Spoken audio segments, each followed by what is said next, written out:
Hey guys, let's discuss social exhaustion and burnout. I've really analyzed what it is that I do during social interactions that lead to greater exhaustion later on. That exhaustion can leave us horribly irritated. Usually social exhaustion is the result of prolonged social interaction, attending multiple social events in which you are in touch with multiple people, but it can also be as a result of interacting with one or two people. It doesn't have to be a large group for you to end up burnt out. At the end of the day, we are social creatures. It makes no sense whatsoever to villainize social interaction and to hate people. It's not cool. It says a lot more about you than it does about the people that you hate. I think that instead of avoiding people and villainizing social interaction, we need to focus on finding the right people where it's effortless and complimentary and these people force you to be better, these people love you the way you love them. That is when we get the most, in my opinion, the most fulfillment in life, is if we surround ourselves with wonderful people. So let's get into those 3 methods I've discovered help me tremendously in reducing my social exhaustion. Let's get into it. Let's get into the first tip. So this one took me an especially long time to figure out, simply because on the surface it just seems so counterintuitive, and that is to actually contribute to the conversation. So I find that during an event, I'm usually more exhausted and burnt out by the end if I was just sitting there awkwardly in the corner, not contributing my thoughts, fake laughing probably, feigning disinterest in the conversation, or really true disinterest in the conversation, and just not speaking the whole event or speaking very minimally. What I advise is to speak up and contribute your thoughts. It doesn't have to be a riveting conversation for you to feel like it's worth your time and energy to contribute. It can just be small talk. I think small talk gets a bad rap, especially from the introverted community. It's really a great way to break the ice between people who don't know each other, and I don't understand the hate that small talk gets. But anyways, that's a different video.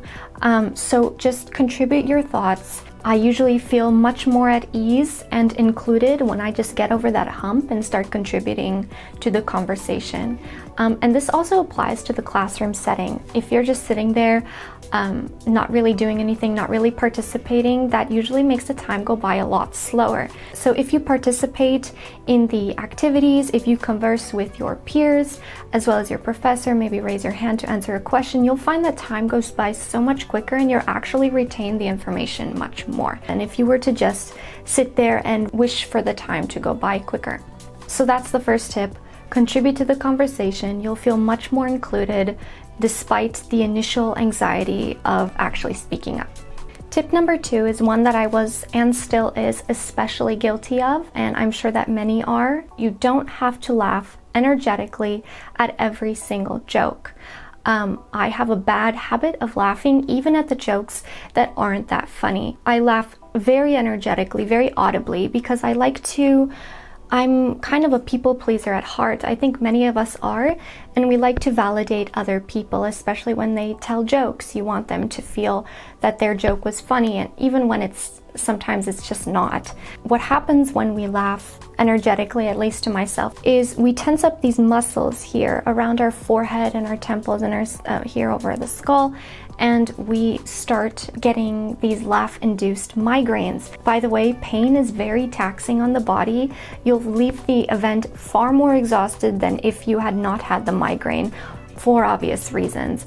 And I get these really horrible migraines. And of course, it ruins my enjoyment of the event halfway through, simply because now I am in pain, and it's hard to enjoy something when you're in pain. So there are alternatives to this. You can something that's very effective, I found, is you can tilt your head, smile, crinkle your eyes. Be sure to crinkle the eyes. Just let out a little chuckle. It doesn't have to be a loud laugh. So like I said, there are alternatives to laughing energetically. You want to conserve your energy even if you don't get migraines from laughing. I truly believe that crinkling your eyes and chuckling is just as effective, if not more genuine, than if you were to laugh very loudly. Third and final tip is to excuse yourself to go to the restroom. I always do this. I drink lots of water throughout a social event, throughout any event, frankly. Going to the restroom functions as my quick reset. So I will typically dab my face with a little bit of cold water. I will check that my makeup is in place, that my hair is in place. This is the time that I take to really decompress, maybe take a few deep breaths, because really deep breaths are a foolproof way of relaxing your body. Say if it's an especially exhausting or high pressure social situation, deep breaths always work.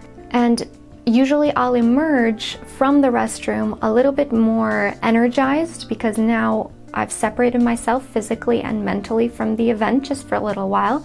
And also I'll leave a little bit more confident, because now I know there aren't things out of place on me, at least physically. So I'll be a little bit more confident in my appearance. And doing this periodically is just a really great way to recharge. So I highly recommend just drinking lots of water. I mean, obviously that's just so imperative to your health, but just excusing yourself to go to the restroom. So there you go. Those were 3 methods that I came up with over the years that I found helped tremendously in reducing my social exhaustion. As someone who has always been prone to social exhaustion, now I'm more socially relaxed. I don't experience social anxiety, but I'm still an introvert. I still need a period to recharge. I need to retreat to my dark corner and just stay there for a little while. And social interaction is really draining regardless. But I found that over the years, these things that I do, that I've tweaked, have really helped to conserve my energy as much as possible during social interactions. Now, if you find that these tips just aren't working for you, or most tips that you read just aren't working for you, it's probably time to think about a couple things. One, the people you surround yourself with, are they really the right people to be around, to socialize with?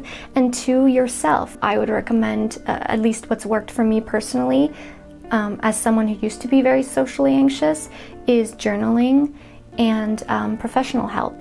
However, when it comes to the first point, which is the people you surround yourself with, it's very possible that the groups you are hanging out with, your energies don't match.